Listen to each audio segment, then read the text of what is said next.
Beans, beans, the musical fruit. The more you eat, What are the...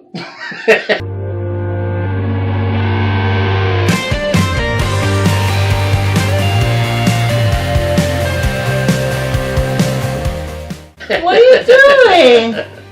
Oh, this one's about beans. Welcome to Cooking with Your Instant Pot and cooking beans. Just something basic and a staple. At least it's a staple in our house, right? Absolutely, we use it a lot. So now we're going to cook with pinto beans today, but you can pretty much use any dried beans. Right. And we don't talk about this in the video, but how much you think we save quite a bit more on money too, don't we? Absolutely, yeah. When you buy, it's literally pennies for a bag, and you get like 4 or 5 cans worth. Right. And the flavors are so much better. It's fresher. At least that's what I'm finding. When I love to make burritos, and it just tastes so much better. So. And we also don't say this. You can soak your beans first, and in that case, you would just cut your cooking time in like half.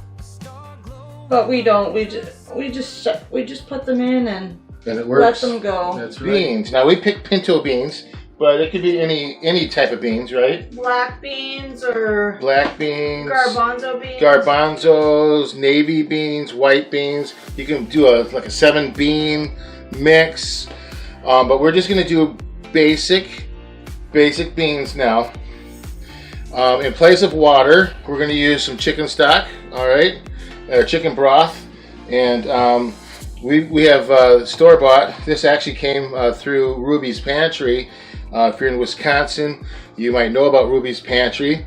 Check it out on the web. Look it up, Ruby's Pantry. I think .org. I think so. And that's a really neat program where you can get some food.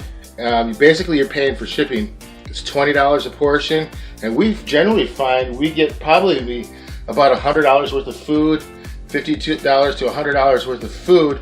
Companies give to Ruby's Pantry stuff they don't want anymore. Good stuff. Sometimes it's things that are near date, but near date, or if it's like yogurt, they'll bring it in frozen, so they freeze it before it goes out, and so it's still good. Still got some life into it, and so that's how we got this. So we're gonna put some chicken stock in here, or chicken broth, and you can also make this homemade, and it's easier to just use the box because you know that the box is 4 cups. Yeah. So our ratio, what's our ratio that we're doing, Debbie? You said 4 cups for the broth or the liquid. 2 cups for the beans. And lots of people use more liquid than that, but I like my liquid to be a little thicker when it's done. It makes it nice refried beans that way. Yeah, we eat a lot of Mexican food. We like to make it homemade, so we don't like our oversaturated with water. I'm going to pour our beans in. Again, that was 2 cups to 4 cups liquid. For flavoring, we're adding an onion, small chopped up onion, and other things. What are other things people like to put with? Sometimes I do onion soup mix instead of the chicken broth, or I use our daughters like it when I do the barbecue beans, and that way I use a little bit of chicken broth with barbecue sauce and soy sauce and Worcester sauce. Okay, and you just basically flavor to taste how you would want. So again, we got liquid here. We got the beans.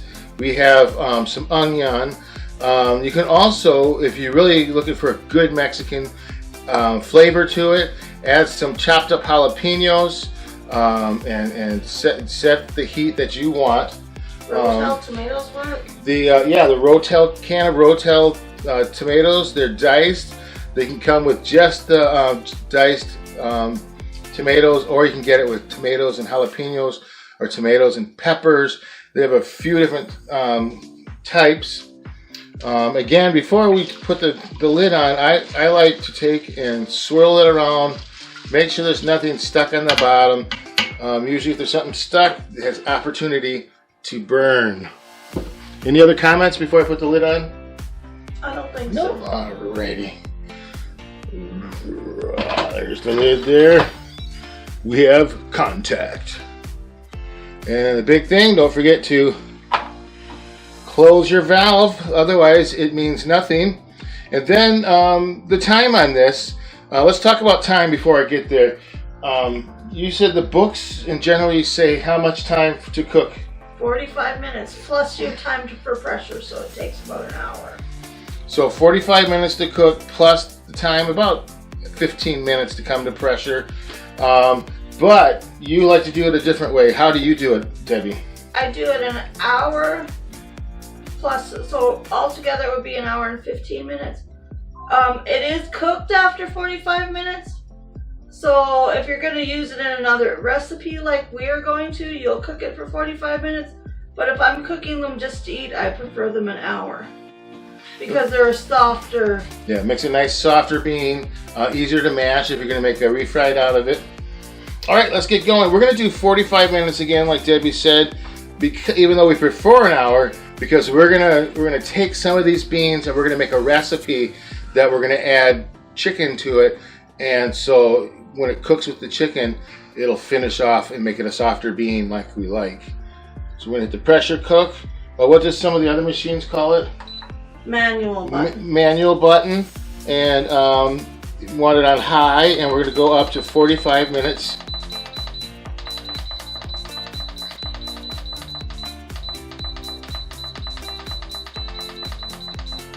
Oh, and there we go. So we're gonna leave that on. It's gonna come to pressure and cook, and we will see you through the magic of YouTube. We will now be already cooked.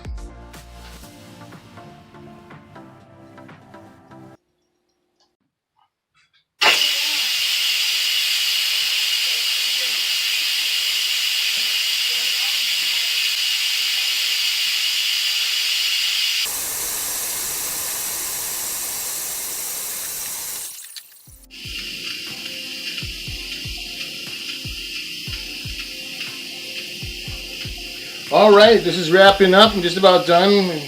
Release the valve, and Debbie, do you have any last minute thoughts? I don't think so.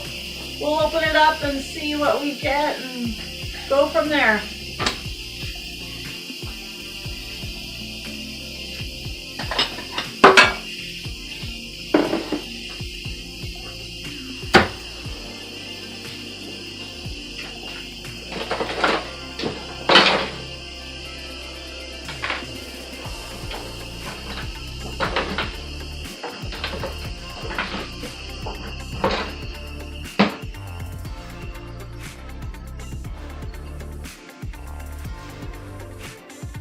And just the word, we gave some name brands and stuff like Rotel, and just to let you know, we are not sponsored by anybody at all. This is all just the stuff that we prefer to use. Feel free to put in any type of stuff that you want, the brand you like, or do it homemade, whatever you prefer. When you hear the click, that means that there's a pin that goes down. That means you're safe to open up the lid. Pressure cooker, the lid. The lid. The lid. And there it is. Ooh, look at that. Is that not nice or what? Look at that. And if you look at our ring here, you can see our ring right there. We're ready to get a new one. How often do you want to change that ring? At least once a year, every 9 months or so. So we're gonna have to get on Amazon and order us one or two and have that all set to go. Okay, so let's look at the beans here. Oh, these are nice.